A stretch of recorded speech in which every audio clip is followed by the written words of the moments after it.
I came up with some photographs I took of Amber. That was the young lady that you saw yesterday in the video, selling the dog biscuits and just graduated from college.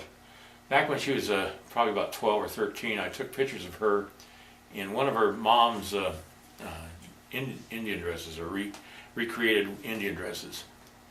And there's one pose that always stood out to me, and I just think it might work well with her.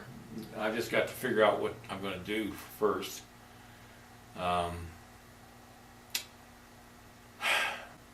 It's just really hard right now to get my mind to work. Alright, well, the best thing to do is just start. It's like writing a story. The only thing you can do is start writing that first sentence. And that's the hardest one, is writing that first sentence. Alright, let's get to work. Now her center of gravity would be on this foot right here, which means directly down from her collarbone, the center of her collarbone. It has to end up where the center of gravity would be on her foot.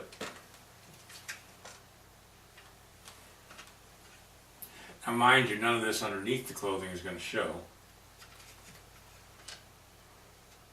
Okay, I'm going to dig out that clay. I got to tighten that bolt since I'm going to have her standing instead of sitting.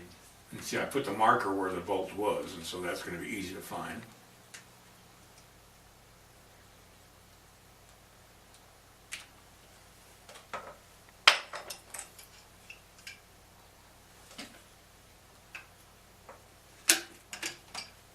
There we go. I just need to tighten it up enough to make it so she doesn't go wobbling around on this thing.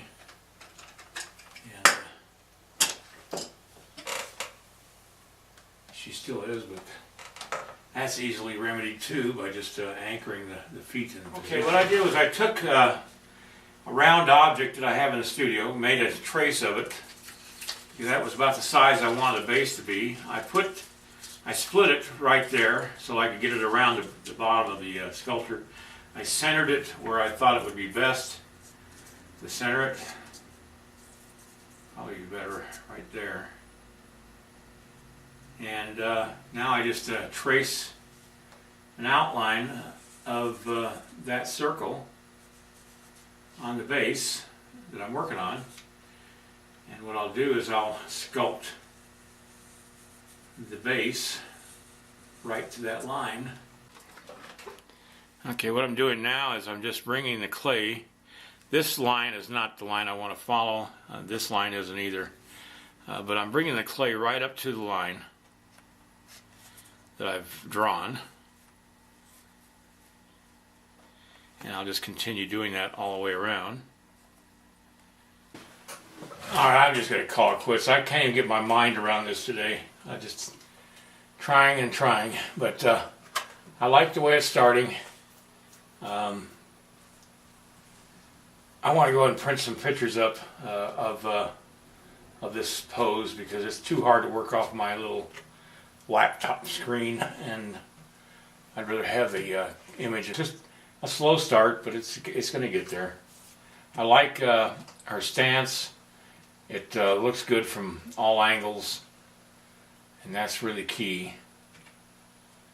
So we'll pick this up tomorrow. So I guess one way to get out of this funk is just go up and visit my buddy at his studio, and he's in a funk too. And anyway, I just like getting out in the country and away from, you know, even as small a town as mine is.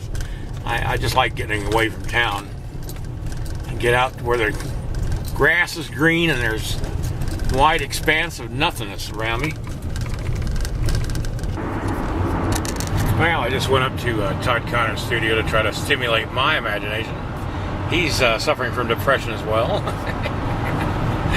Anyway, he's doing a painting of a group of warriors on a bluff above the Missouri River, I think it is, and out here in Montana someplace, in the eastern part of Montana. Well, anyway, he's depressed as well as I am, and so far this week I've met two depressed artists.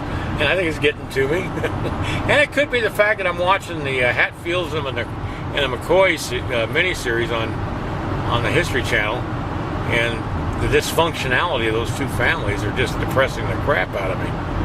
Damn. I mean, that's dysfunctional. All right, see you tomorrow.